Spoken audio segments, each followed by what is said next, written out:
Yes, people, what's happening? Welcome back to the channel and welcome to another live stream and your daily transfer update and Chelsea news roundup. And I'll tell you what, guys, it was a big day yesterday. It's another big day today. Chelsea have opened negotiations with Michael Olise, according to reports coming out of France. Him and Benjamin Sesko are Chelsea's priority summer signings. The Blues have reportedly cooled their interest on Victor Gyökeres. More reasons have come out as to why Chelsea don't want to sign Victor Osimhen. We've got Tosin Adarabioyo has been undergoing his medical today. So we should get an announcement on that move either probably Thursday, I'd say. Ian Martson, Bayern Munich are reportedly keeping an eye on that situation. No surprise to see that link come back, given Vincent Kompany's just taken over there. And obviously Martson thrived on, under Kompany with Burnley in the Championship. Mauricio Pochettino's taken to Instagram to put a statement out, about his time at Chelsea and how it's come to an end. In fairness to him, he's a classy guy, as he always was throughout his time. And the statement is very nice. So we're going to dive into that. We've had Philip Jorgensen, the Villarreal goalkeeper, commenting on the rumours linking him with the move to Chelsea. Having had the news about the goalkeeping situation come out yesterday, there's then been this Athletic article saying that that Chelsea is still looking at other goalkeepers. They like Jorgensen, they like James Trafford and whatnot. I'm thinking, well, someone's bullshitting here. Like, Sanchez is either staying, but Fabrizio again's come out doubling down on the Sanchez stuff, adding more stuff, adding more to it.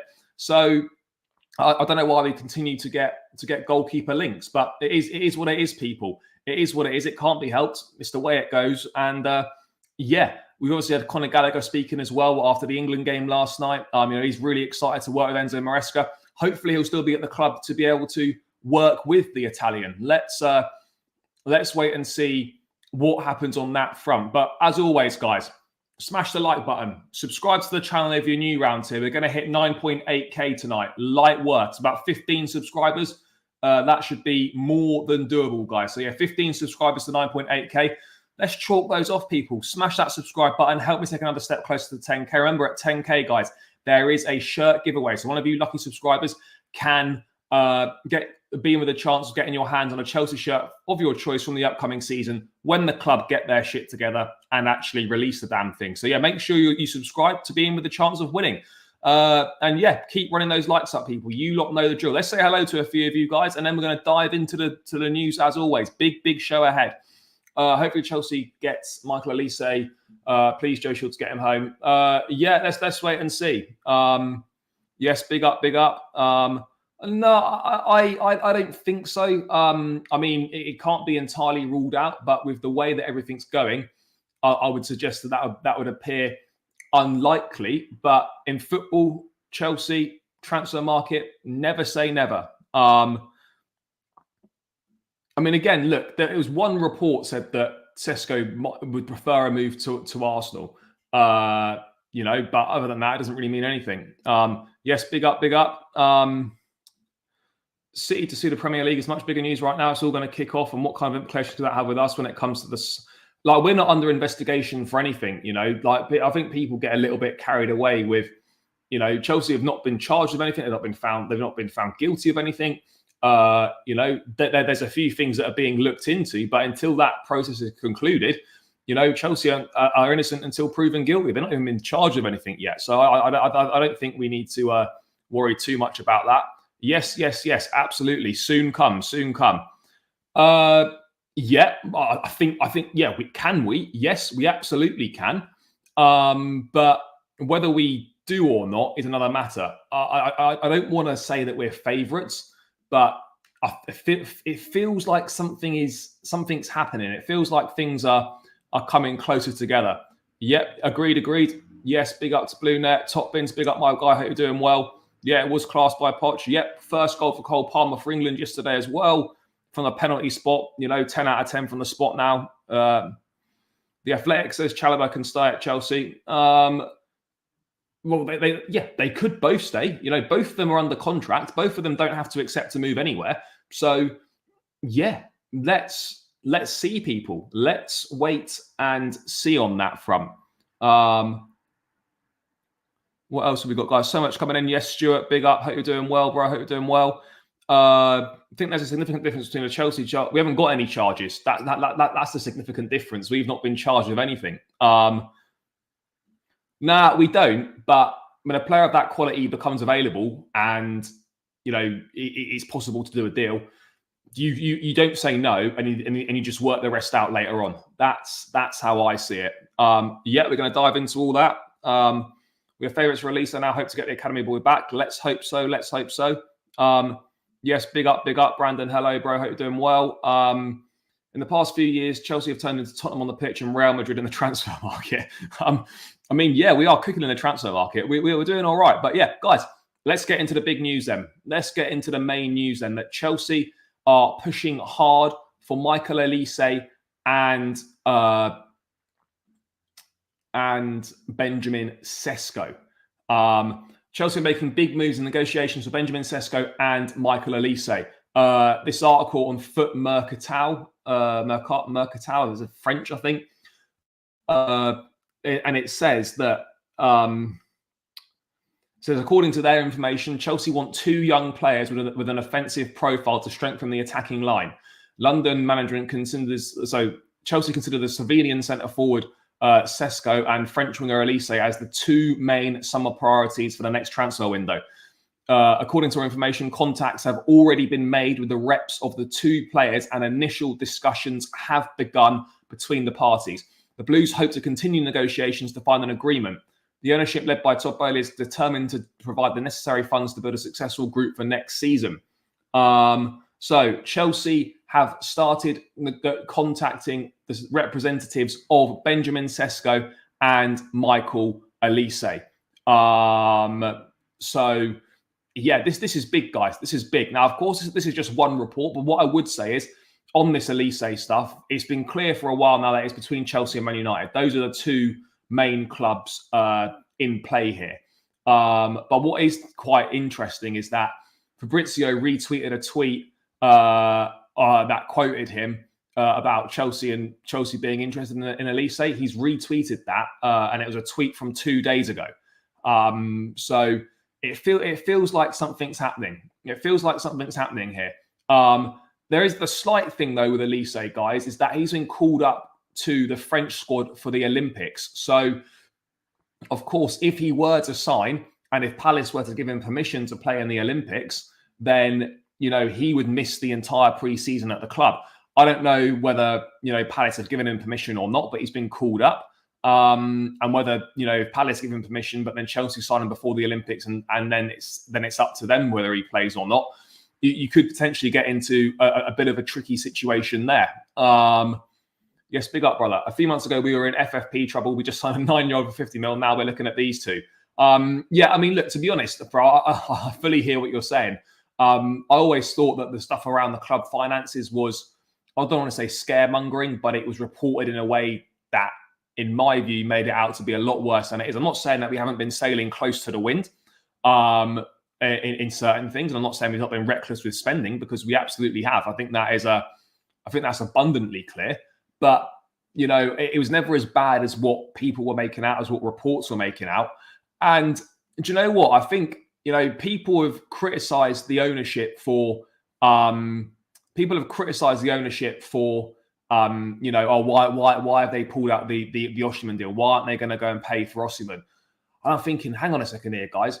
We could get Sesko and Olise, right, for a fraction more than it would have cost to get Victor Osimhen. And their combined wages would probably still be less, or would be a tiny bit more than what Osimhen would have been demanding. So when people go for the ownership, go at them for the right things. There's a lot of things to go at them for, but don't go at them with player business, because on the whole, I've got to be honest, the recruitment really hasn't been that bad. And to pull out of an Osimhen deal to pursue Sesko and Olise for pretty much the same price, with the combined wages probably less than what Osimhen would be on, then that's really good business. That's really, really good business. That's the reality of the situation. There's no escaping that fact. That is good business, guys. So I can't get on board with people criticizing the ownership for pulling out the deal for Osimhen when we could get two top players for a fraction more of the price. Now the Olise one's strange because I don't know what's going to be different this time round, because last summer, if you remember, guys, we activated that £35 million release clause in Olise's contract, and we had got to some pretty advanced stage in negotiations for it to then all fall apart for some reason. Now, apparently, Chelsea had agreed a deal with Olise before contacting Palace, which they weren't particularly happy about, which is why the deal fell through. But apparently, I mean, again, the release clause is said to have increased. We all know that, but there's been no indication as to what the exact amount for the new clause is. It's believed to be in and around the £60 million mark. And I tell you what, £60 million in this day and age for a player of Olise's quality is mad.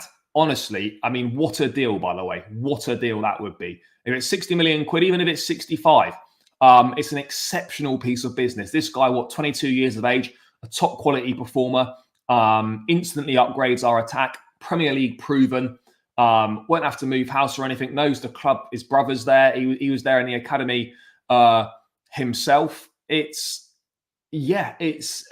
would be a sensational piece of business. It really would be.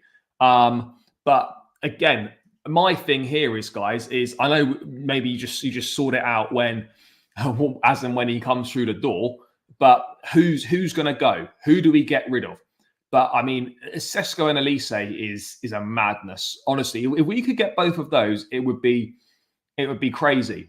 It would be absolutely crazy. And I think it's clear that we are, reining the spending in a little bit. I think the days of us just banging out 100 mil on players has probably, I'm not saying it's gone, but might be put on the back burners for a little bit, and we're going to look to spend a little bit more wisely. And again, if we can actually get 25 or 30 million pounds for Amari Hutchinson, by the way, if we were to get 25, 30 million for Hutchinson like the club want, and then you go and sign Olise for 60 mil, that's exceptional business. Exceptional business, guys.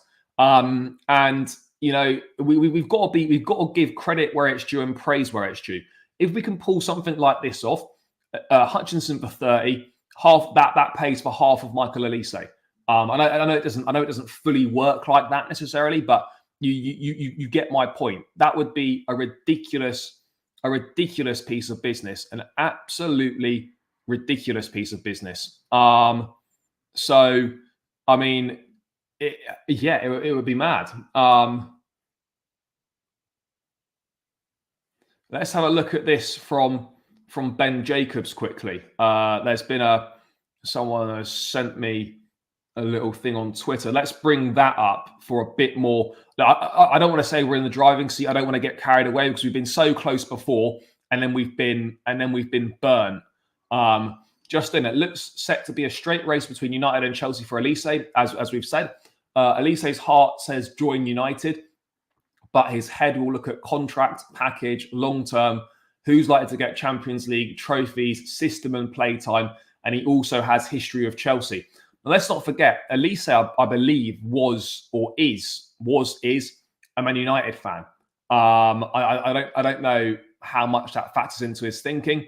I think, you always want to play for the team that you've supported as a child. That's absolutely clear. Absolutely clear.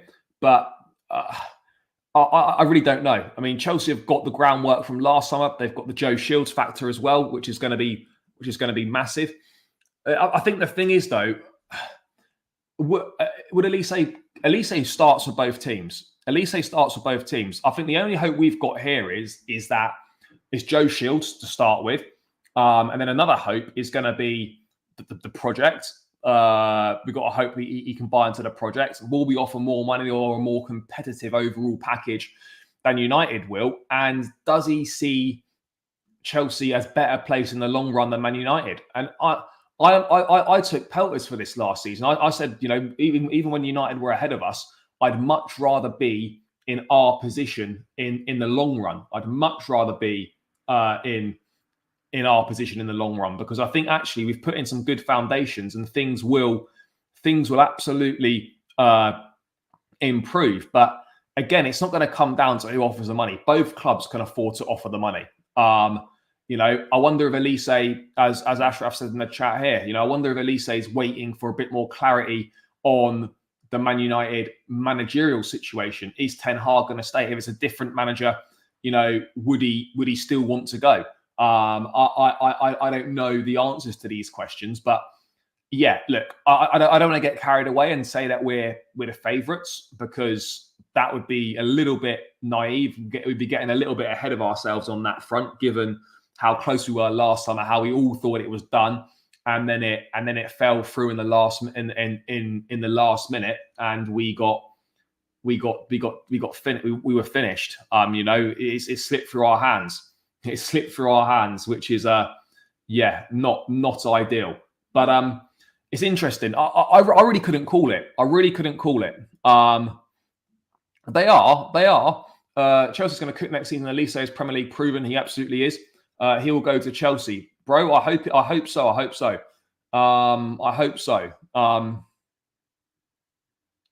No, we won't offer the same wages as United. No, we absolutely won't. But I mean, in terms of the whole package, I think financially, yeah, sure. United. What I would say is that United would definitely offer much more in terms of a base level wage. But I think Chelsea could probably match that in terms.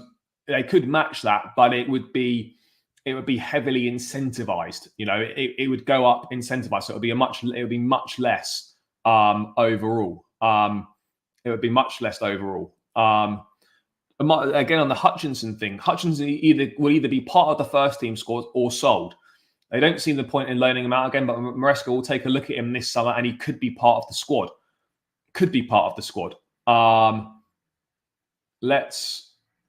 Let's see. Let's wait and see on the Hutchinson thing. But I think, look, if you get 30 million for Hutchinson, then you take it and you put that towards Olise. But yeah, it's hard. It's really difficult not to get carried away with the City with the Olise stuff. It's really difficult not to. Even if we get Olise, I'd honestly go for Eze. Again, look, if Olise does go to United, I wonder if Chelsea will change tact and go for Eze, or I wonder if they'll look at reignite the interest in Somerville. Sterling to Palace, yeah, in theory sounds great. He's not going to take a massive pay cut, and he certainly isn't going to pay, He certainly isn't going to pay for, take a massive pay cut to go there. Amari to Palace that's one that could be more likely. Again, I've not heard Hutchinson linked with Crystal Palace, but again, these player plus cash deals, we always talk about them, and they very, very rarely happen. Well, right now, no one. But if he does come in, you'd think the most likely person to be replaced would be Raheem Sterling. You know, it would be Sterling. But again, I think Chelsea want to offload Sterling, but I don't know what the market for Sterling is. I don't know how much money you'd get for him. But I think more importantly than whatever transfer fee you get is getting those heavy, heavy wages off the books. Those hefty wages off the books. That's more important to me than any sort of transfer fee that we might receive for him. Far more important. But Olise is advancing. You know, Chelsea are making moves.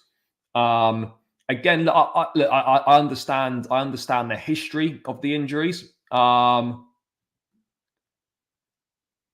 Okay, let's get into this as well. A little bit more news here on the fact that Crystal Palace say there's been no approach yet from Chelsea for Michael Olise. Apparently, there's been no approach for Olise from Chelsea. Now, that doesn't mean that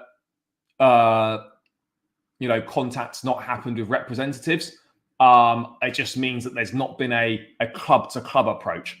I think, look, we everyone's aware of what goes on. They won't go to the club until they've sounded out the reps and know the players on board and keen for the move. I think it's very, very that's very, very normal. I think we're not fully there yet on that one. There's no point approaching the club if we're not advanced enough down the road in terms of knowing that he wants to come.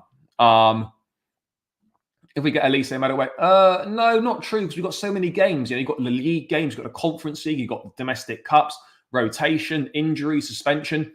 Like, you need quality and depth. You desperately need quality and depth, and that's what we need at this football club. That's what we need. That is exactly what we need. Well, I mean, look, none of this is going to happen.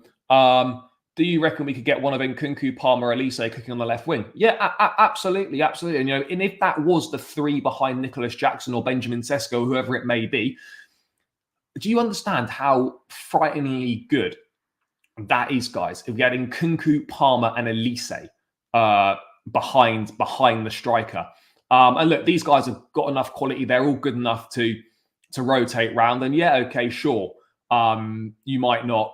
The left side might not suit some of these guys as well as others, but they're quality footballers and they can obviously make it work. And that's a very fluid and a very interchangeable front three. So I absolutely think that can.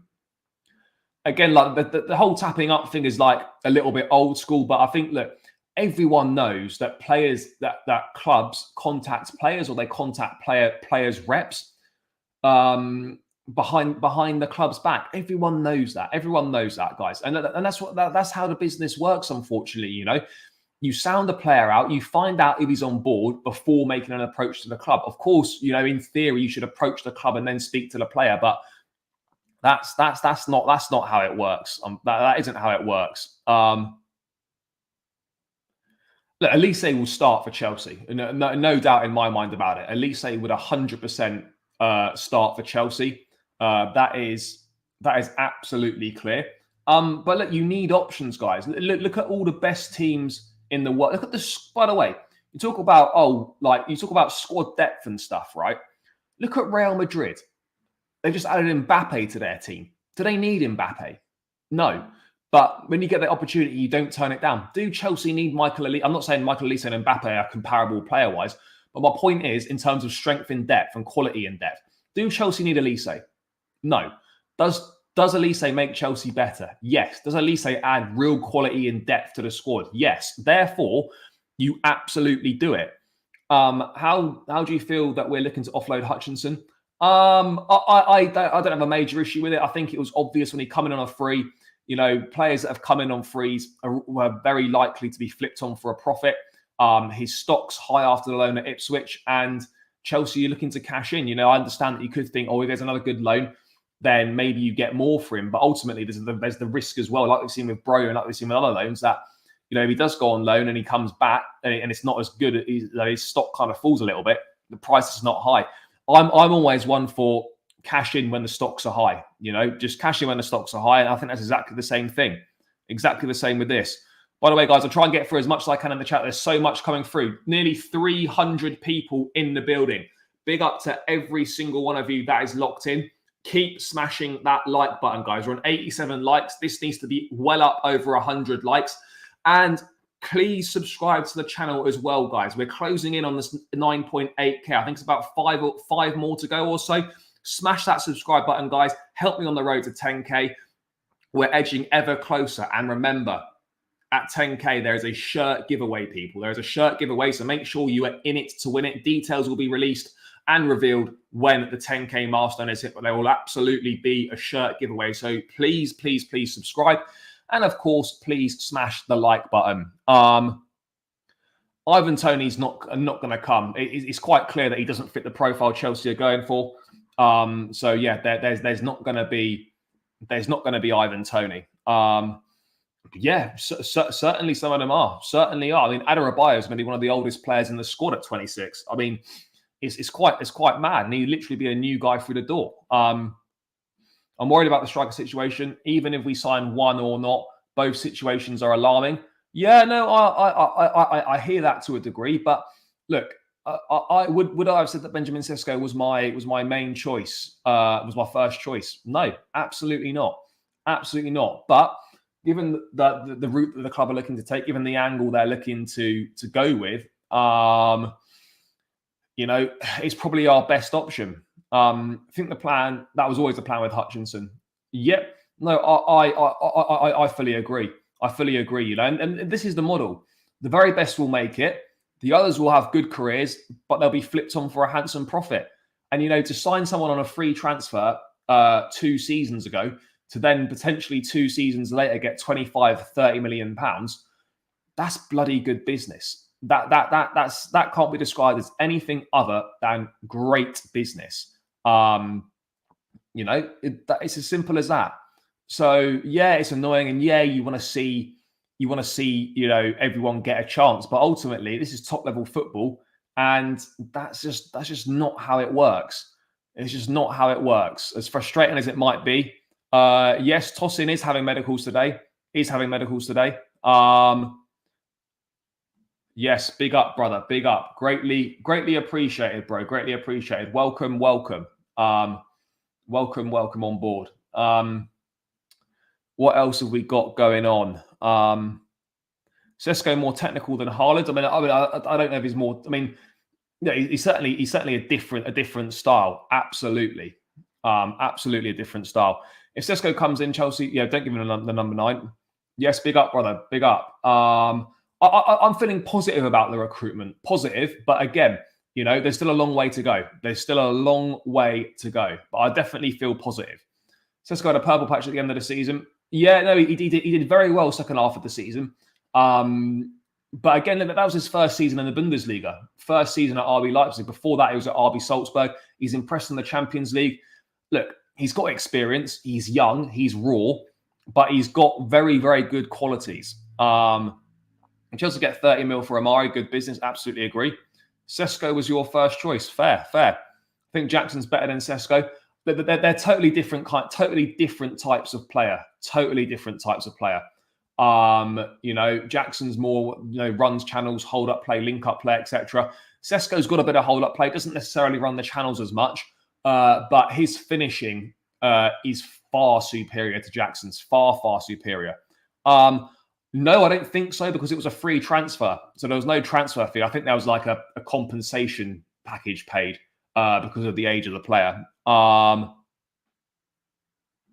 not sure. I'm confident that Chelsea, you know, when Chelsea want a player, they go for it, and they rarely miss out. That's my view on it. I think if Chelsea set their sights on a player, 9 times out of 10 they get them. I'm not getting carried away or anything, but I absolutely believe that if we genuinely, seriously want Michael Olise and Benjamin Sesko, which it appears we do, then I absolutely back us to be able to pull a deal off like that. I absolutely back us to be able to pull that sort of a deal off. Again, of course, you know, there's a long way to go in those negotiations and whatnot, but I think we can absolutely do it. I really think we can.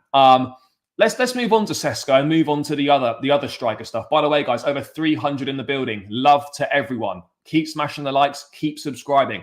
10K is edging ever closer. Make sure you are part of the journey, guys. Make sure. 306, only 111 likes. This should be ramping up towards 200, guys. Should be easily ramping up towards 200. Make sure you're smashing the thumbs up button, people. We're not going to keep that Trofofana. Let's move into this Benjamin Sesko stuff in a little bit more detail. Let's just see what else has been being said. You know, he's a very good player. Expectation. Oh, that's fake. Almost fell for a fake David Ornstein there. Jesus Christ. Thought I was onto something there, and I see Ornstein's a little S on the end. Almost had me hook, line, and sinker. That would have been terrible. Absolutely shocking. That would have been.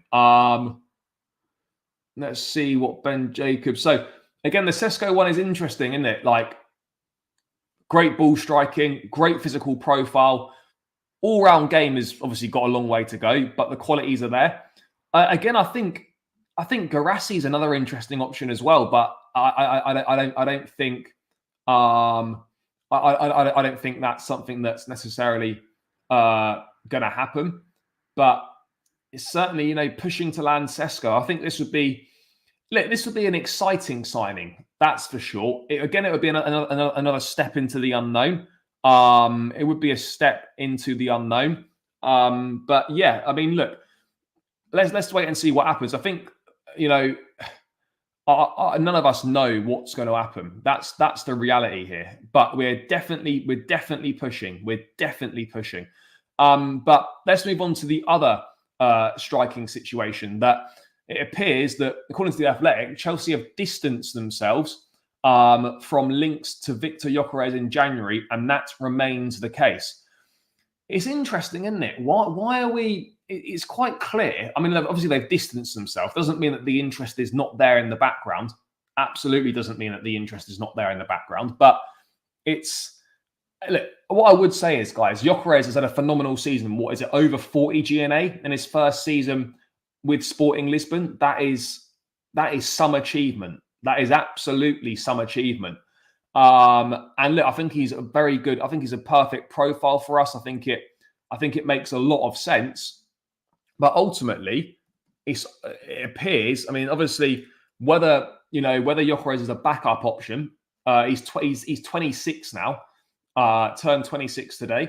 43 goals last season. I mean, that is madness. I mean, he's a real top player. He's a real top player. The Athletics added that Ivan Toney does not fit what Chelsea are looking for. I think, unfortunately for me, that I have to let go of that one. The club also distanced themselves from links with Gyökeres, but maintain an admiration for Brighton's Evan Ferguson. However, the Seagulls will demand a large fee for the 19-year-old. Not to mention, it's Brighton. Not to mention, Ferguson's form has massively dropped off, hugely dropped off this season. I mean, I'm not really sure what's happened to him this season. I think there must have been some injuries, but he certainly hasn't played as well as the previous season. Certainly hasn't played as well as the previous season. So, yeah, it's going to be an interesting one. It is absolutely going to be an interesting one. I am a little bit surprised on the Gyökeres stuff. I mean, look, what I would say is distancing themselves from links doesn't change anything. It doesn't mean that Chelsea aren't interested. It just means that they've not kind of played their hand out. I'm having double thoughts over Sesko. He's the same profile as Haaland was back in Dortmund. Haaland surrounded by assist masters. I wonder if that will work for us. But look, I think, look at it. We've got Christopher Nkunku, Cole Palmer, Madueke is creative. Mudryk can be creative. If Michael Olise comes, look how creative that is as well. So look, I absolutely don't see that. I absolutely don't see how we wouldn't create chances for someone like Sesko. We create so many opportunities. Even last season, just gone, we created so many opportunities. This is Brighton. They absolutely could.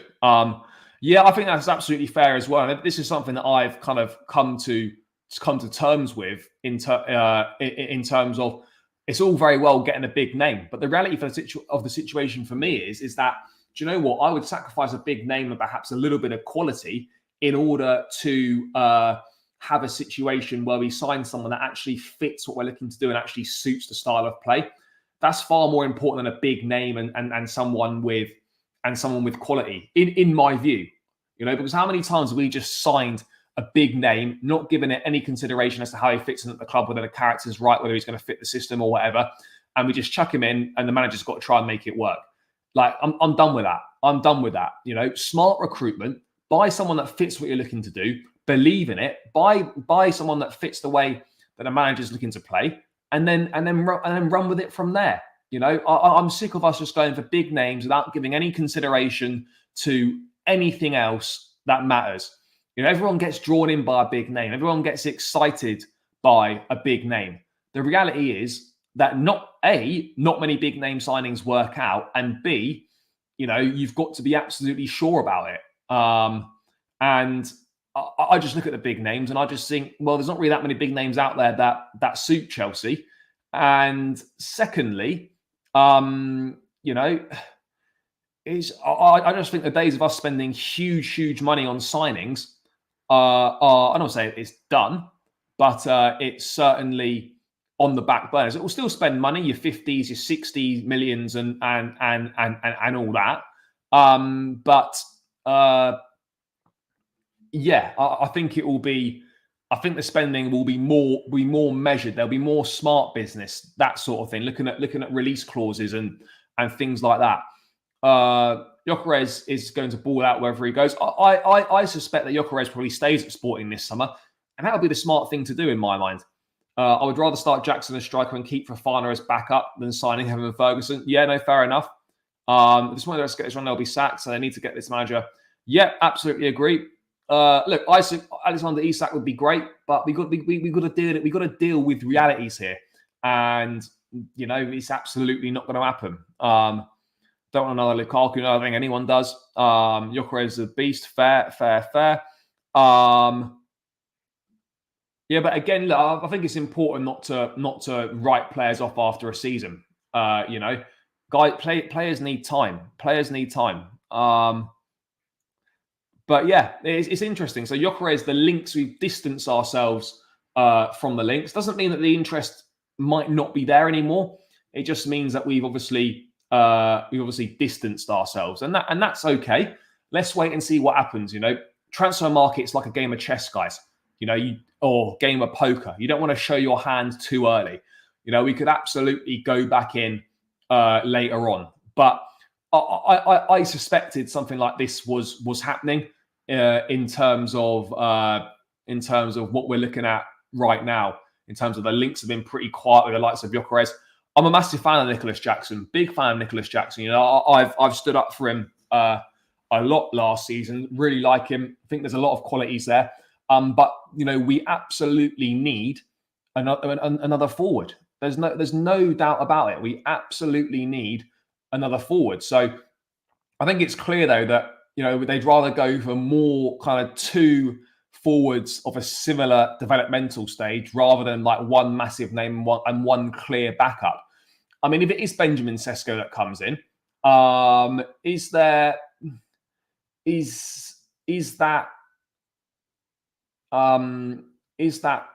right? You know, is like, you know, do we need a clear one and a clear two? I don't know. I think you can have two strikers that complement each other. You know, if Sesko does come in, then do guys, by the way, let me know in the chat. Do we think Sesko starts automatic? If Sesko comes in, do you think he's an automatic starter? Do you think he goes straight into that team? Or do you think it's very much going to be alternating between him and Jackson? Or do you think he'll go in and be the main man straight away? Because I'm unsure of whether he would start straight away. It's a tricky one, isn't it? I don't think he's. I wouldn't. For me personally, I don't think he's an automatic starter. He'll absolutely start a large amount of games, no doubt about it, and he'll definitely play and feature a lot. But I don't think Sesko comes in straight away if he does come in and goes straight into the lineup.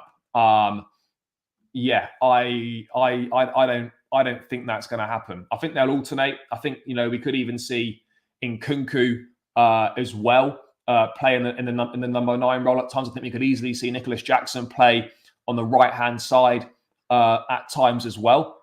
They're turned on the right hand side for the middle. Jackson play on the left. I think we could see Nkunku playing in a 10. Like, do you know what the thing is, right? Is that yes, big up to Fletch. Thank you, brother. Appreciate that. Jackson's better than Drogba when he came in. Well, he did it. Yeah. Well, yeah. No, he had a better first season. Absolutely. Absolutely had a better first season. You know, it's factually correct. Can't. You know, there's no arguing against that. All the talk about Sesko, yet no one knows where Nkunku fits. Look, I suspect that Nkunku will feature off the left-hand side, or he'll play as a 10 if Maresca goes 4-2-3-1. If it's Maresca's 4-3-3 system, then I think Nkunku either plays as a 9 or he plays off the left-hand side. Definitely an automatic starter. Sesko's not as hard working as Jackson. I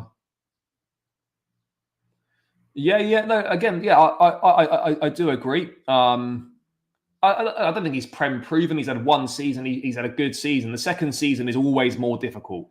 The second season, guys, is always a lot more difficult. Sesko play with a front two. Jackson plays on the left, while Nkunku plays on the line. Yeah, look, there's so many different ways of talking about this, but look, Gyökeres seems to be a little bit quieter on that front.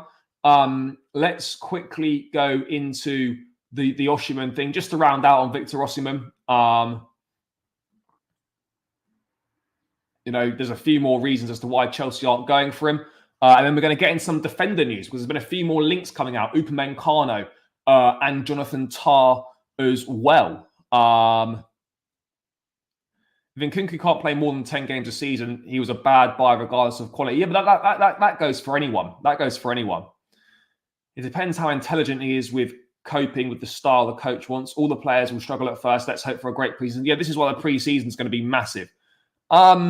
He absolutely could, if he like Nkunku could play as one of those advanced number, like one of the advanced eights under Maresca, like in a Dewsbury Hall. I think he's got the technical abilities to play there. He absolutely does. I mean, I'm not saying we're going to see Nkunku in a number 8 role, but I think he's absolutely got the technical abilities to play there. There's no doubt about that.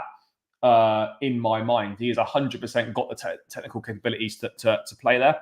I don't know how we can go against Arsenal for Sesko. Yeah, but it's not all about Champions League football. That'll be part of it. It's going to be about the project, where he's going to play, where he feels is best set in the long run. It's not just about Champions League football. I think for some of the older players, if it's your one big move, then yeah, sure. But I think with these younger guys, it's not just down to that. We've got 6 forwards that can play front 3. I reckon we're only getting 1 forward. Yeah, we're only going to sign 1 striker. Absolutely. So Chelsea have ruled out making a move for Osimhen for a number of reasons. A few of them are the £100 million release clause. We know that style of play doesn't suit. We've discussed that before. And the injury history. I don't think the injury history is actually that bad. But look, it's clear that the main reason Chelsea aren't going for Osimhen is age. Not age, sorry. Is the cost, and obviously the style of play not suiting either. That in itself is an issue. That is in itself is absolutely an issue.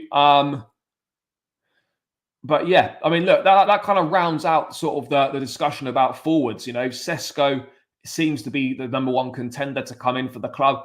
Osimhen is not happening as things stand. Gyökeres, things have gone very quiet. Ivan Toney doesn't fit what the club are looking to do. So it looks like it's very much Benjamin Sesko, or it's going to be some sort of an unknown, which nobody's really that clear on right now.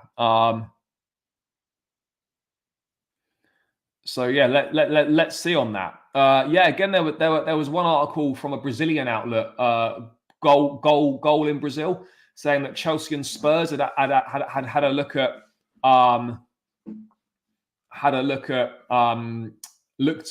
Muniz, but again, I'm not sure that's going to happen. Yep, 3rd place is the highest we can finish next season. No one's going to finish ahead of City and Arsenal. But yeah, third place is on. Liverpool, you're unsure what you're going to get, and then between us, United, Newcastle, Villa, Spurs. It's very much on. It's very competitive, and it's very much on the cards. But yeah, let's move on to the defensive side of things, guys, because Tosin Adarabioyo is undergoing his Chelsea medical ahead of his move to the club. Let's see what the article is saying. Tosin should be announced this week, I would imagine, guys. Adarabioyo has been undergoing his medical instead of a move to Chelsea. The Fulham defender will become the first signing of the Enzo Maresca career after agreeing to join last weekend. Adarabioyo knows Maresca from their time together at City, and the fact that Chelsea qualified for Europe was an added incentive. Yes, up the Conference League. Whoa, down. Whoa. The Conference League contributing to a player signing. Who would have thought that, guys? Maybe the Conference League is not so bad after all. If we didn't get that, then Adebayo might have chosen to go to Newcastle instead. I think transfer window officially opens 1st of July, is it? I think it's 1st of July the transfer window officially opens. Adebayo is a free agent at the end of this month. Yeah, so 1st of July, I think it opens. The fact is, a player with extensive Premier League experience on a free transfer is an obvious attraction. Yeah, okay, so we know all that. There is other stuff coming out about Tosin, though, or Tosin Adebayo. We know he's undergoing his medical. We've just covered that.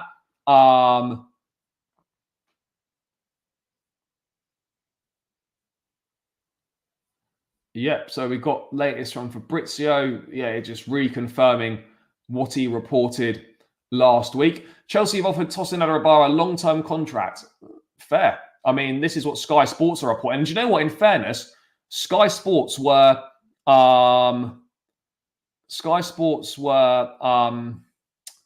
pretty much bang on with this. What am I looking for?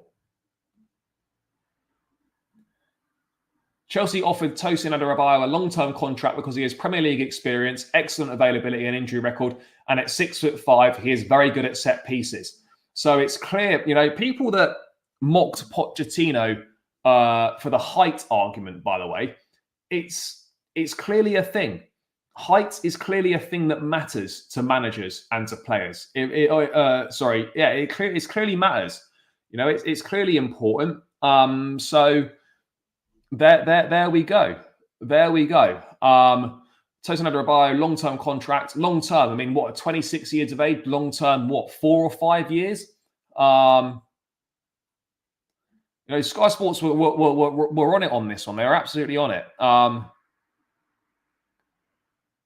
But I think Tosin's a great pickup.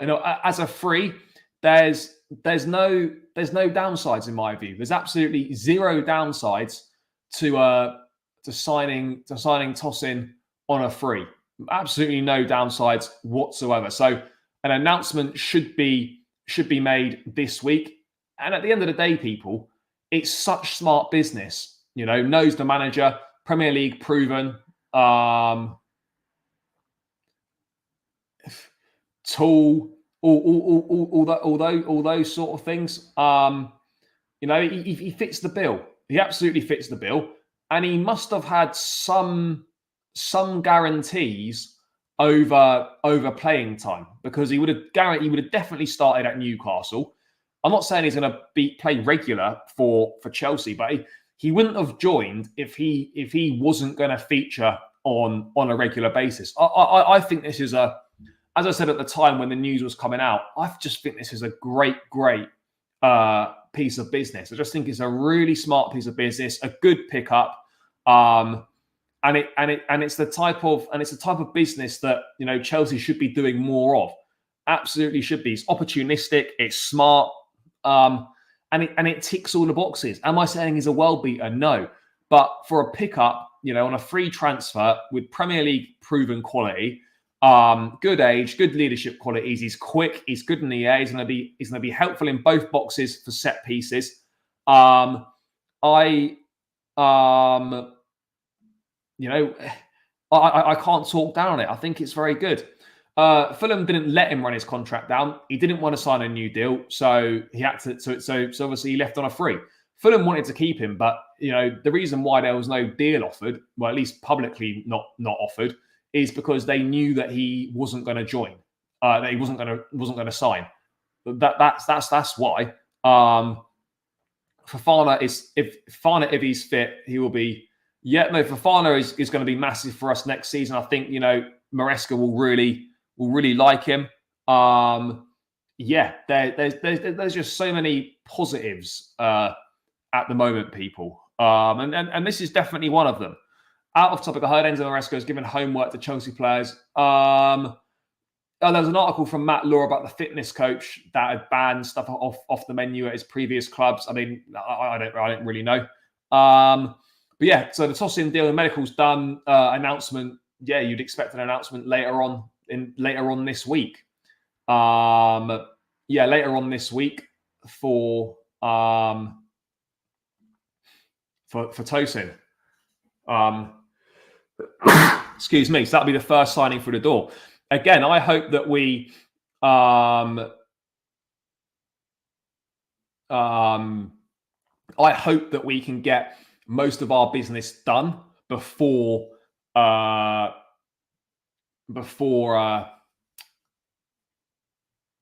hope we get most of our business done before pre-season, before the end of the month and whatnot.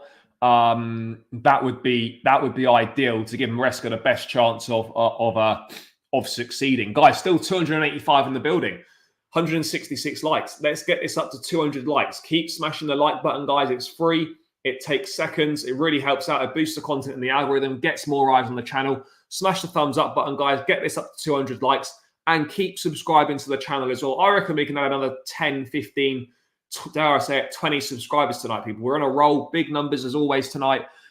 Good show so far.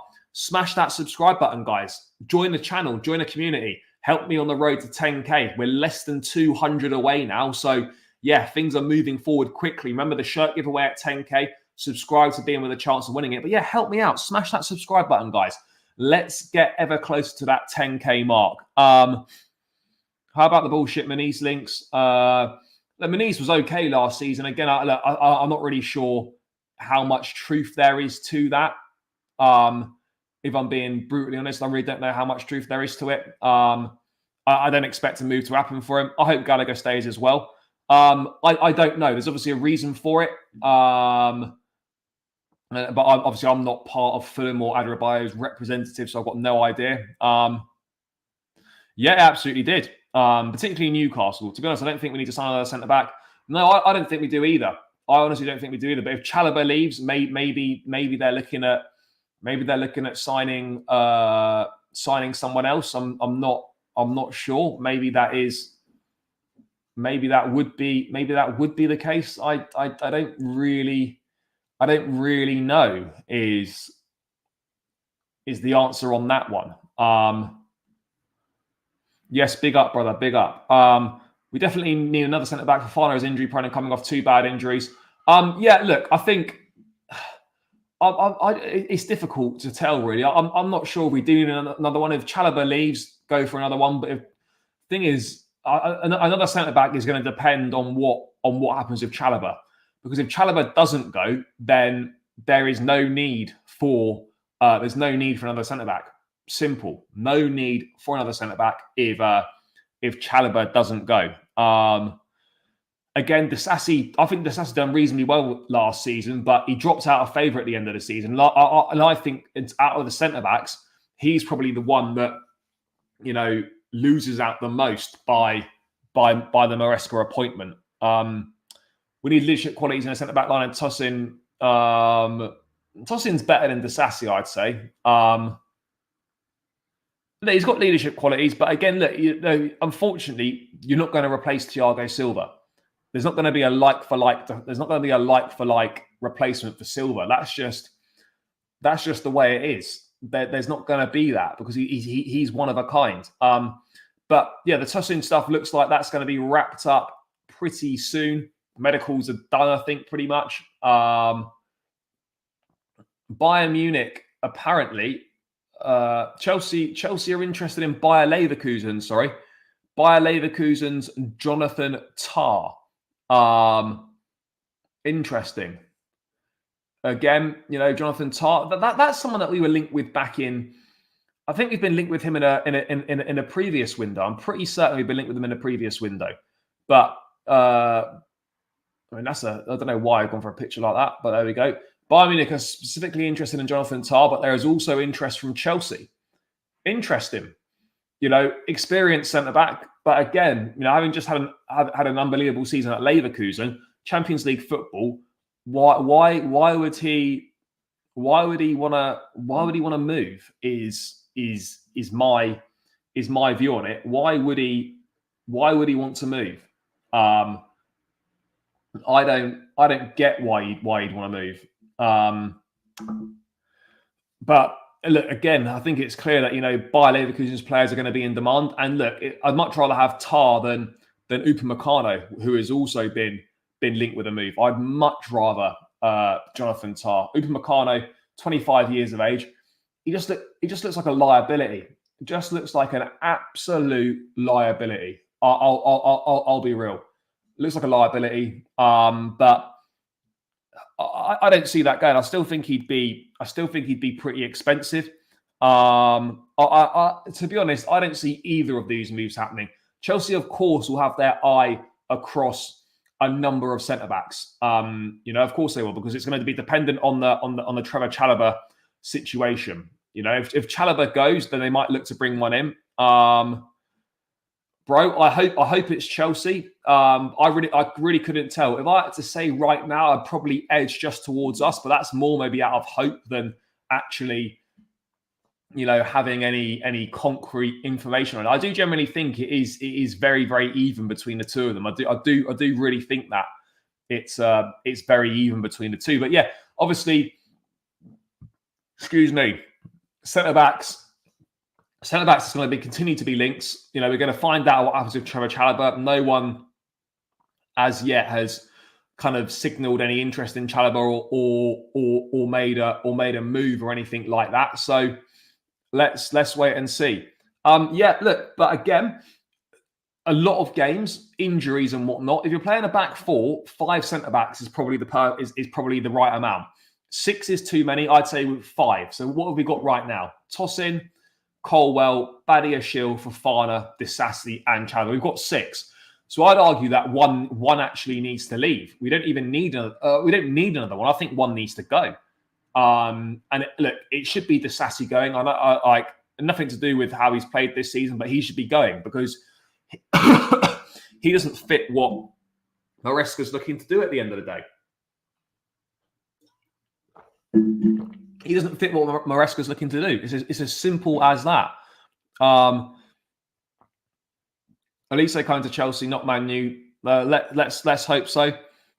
Yes, big up, brother. Big up. Hope you're well. I hope Chelsea go for Max Kilman. Yeah, Kilman's another one that's been linked. Chelsea have been linked with him in the past, but I don't see that happening.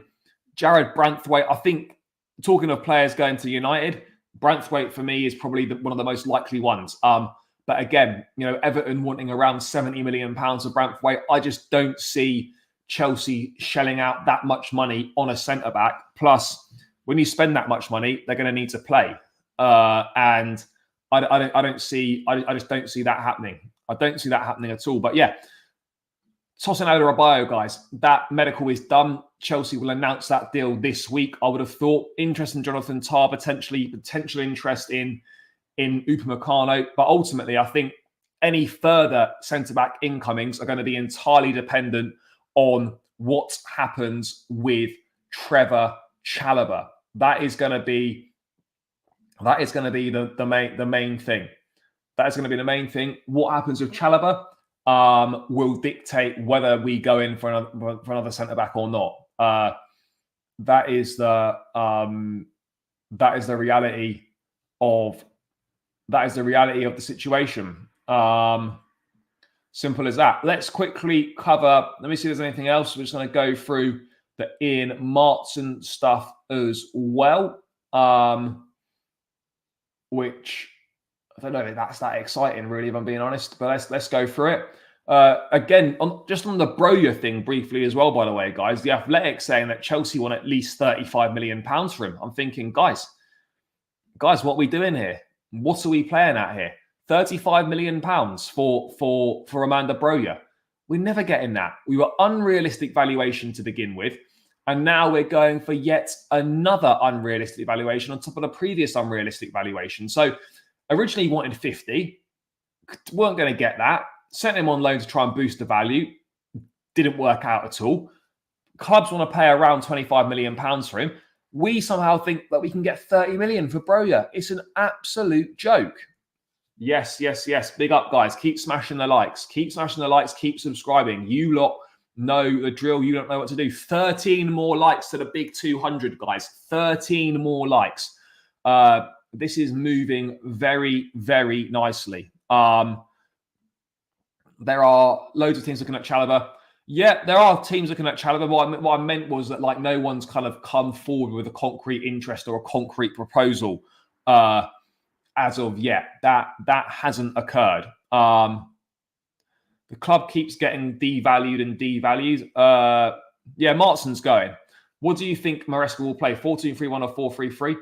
I think but both. But I would we went with the 4-3-3 at Leicester. I'd imagine we see the 4-3-3 personally, maybe to start with. But I think there'll be flexibility. I think we could see a lot of both.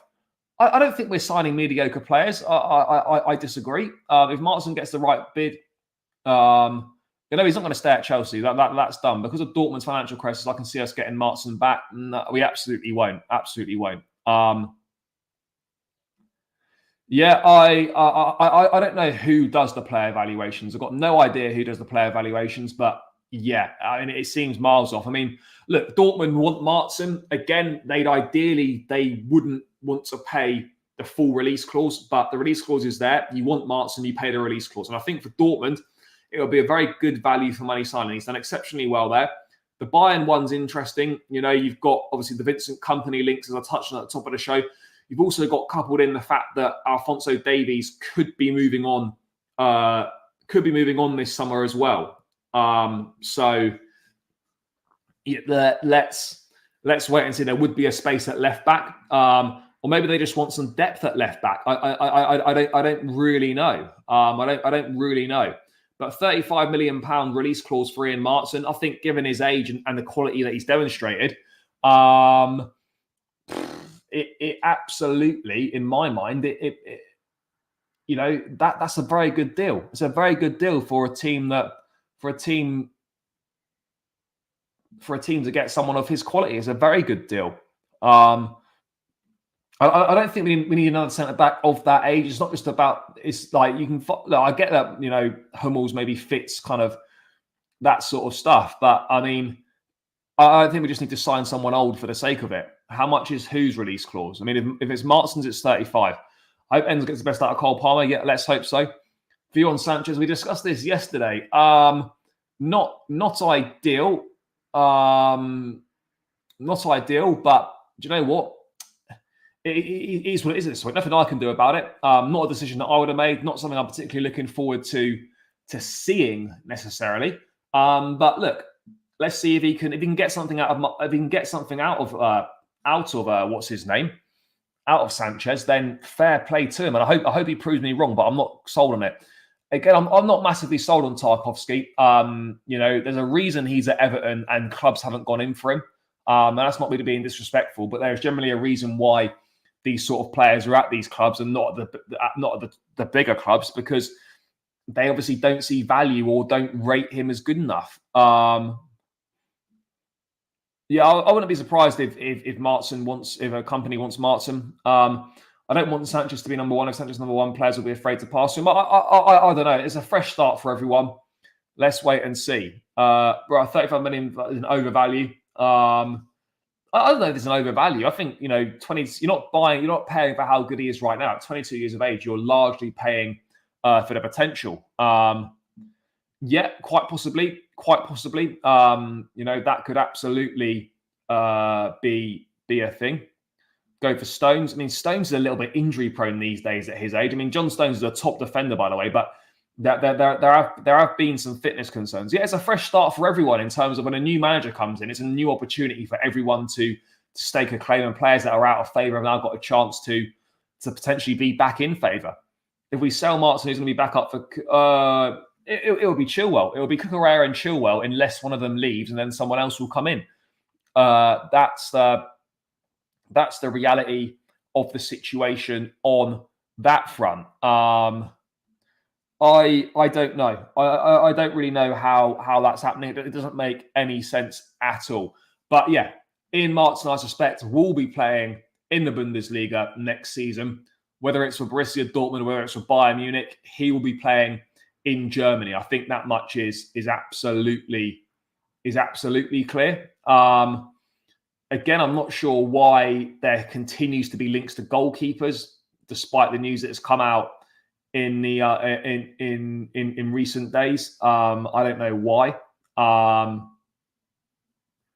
it's an interesting one, isn't it? And it is an interesting one. I don't understand it. But yeah, we'll obviously we'll find out in due course. But I think things are absolutely going to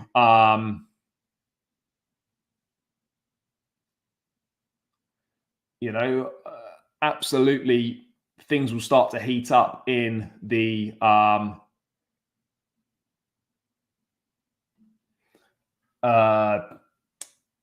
things will start to heat up in the market over the coming days, and weeks. 100%, 100% they will. Yeah, no, I'm sure we will. Lewis Hall's gone. The obligation, it was a loan with an obligation. As long as Newcastle finished above 15th in the league, that was that option became activated. So yeah, Lewis Hall's gone, finished at Chelsea. I hope Correa stays. That's important in my mind. I think he suits how Maresca would look to play. I absolutely think that would be the case. But I think what else? Oh yeah, we've got one more thing to go to round out, guys. Mauricio Pochettino put a statement out on Instagram today. Do you know what? Fair play to him. Classy statement. Is that big enough on the screen? Yeah, that's just about all right, I think. He said on Instagram, to the owners, the sporting directors, we appreciate the opportunity to return to the Premier League at this great club and for the support you guys gave us, as well as from all the players, staff and fans. Thank you. We understand how important this football club is to you all, and that is why we work so hard to give you a Chelsea you can be proud of. I'm so pleased with the level the team reached and the way the players and staff have all worked so hard to increase their standards. They deserve great credit, and I hope you felt that too in how they performed on the pitch. We know there have been ups and downs, but we always believed in this team and that we would arrive at a consistent level. I believe the experiences of the season and big improvement we saw, I hope, will only make the players stronger for the future. It's been a pleasure to work with them all, and we appreciate the strong bonds we created in the last year. I want to wish all of you the best for next season and beyond. It is great that we have the chance to return to Stamford Bridge so soon with Soccer Aid this weekend. And I hope that we get to see some of you there too. I hope you all get to have a great summer. Big hug from us, MP. Fair play to him. Fair play to him. Fair play to him. Like a real classy statement. A real classy statement from him. And he's been classy throughout his entire time here. And that now kind of closes the chapter on Poch and Chelsea. I thought he always acted very respectfully during his time here. Became a little bit more outspoken towards the end, but you know what? It's stressful. Things get difficult. And fair play to him for that.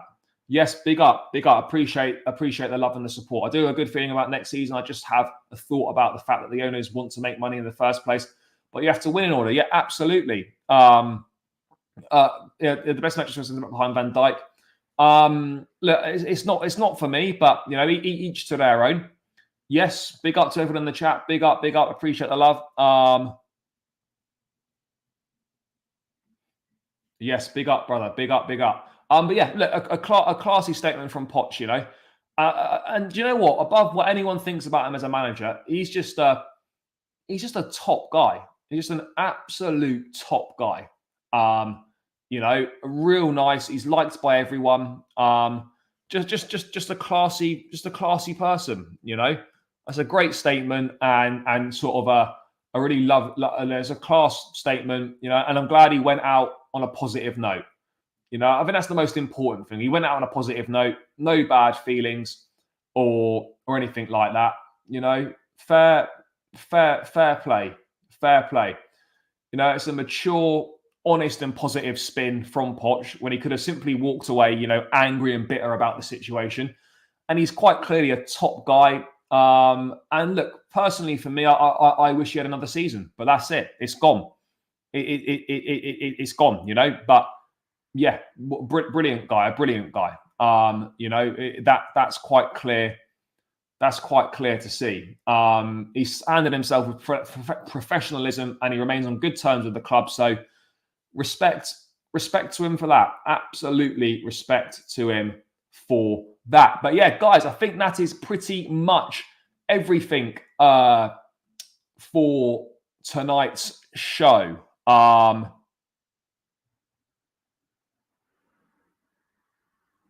Yeah, maybe. Let's wait and see. He's obviously joining for a reason, and he probably will feature. Yeah. Can you see us signing an Italian? No, but you never say never. But yeah, guys, gonna have to round this one out here. Big up to everyone that's locked in. Huge show tonight. Big numbers throughout. It's greatly appreciated, guys. Been a good start to the week. As always, guys, on the way out, smash the like button. Subscribe to the channel if you are new around here, guys. Make sure you do that. Smash the like, subscribe if you're new around here. Edging ever closer towards 10K. There's still 240 in the building, people. There's definitely room for another 10 subscribers on the way out. Smash the subscribe button on the way out. Smash the likes as well. Enjoy the rest of your evening, guys. I'll be back again tomorrow evening, 5 p.m. 5 p.m. UK time, same time as tonight, for all the latest Chelsea news. Let's wait and see what tomorrow's got in store for us. But yeah, guys, big yourselves up. Love with the support as always. Let's hope Michael Olise comes to Chelsea. Let's hope. Tossing under a biomedical. Things are picking up. Things are going in the right direction. Lots to look forward to, hopefully. Enjoy the rest of your evening. Smash the likes, up the Chelsea, subscribe to the channel. Catch you lot tomorrow. Peace out.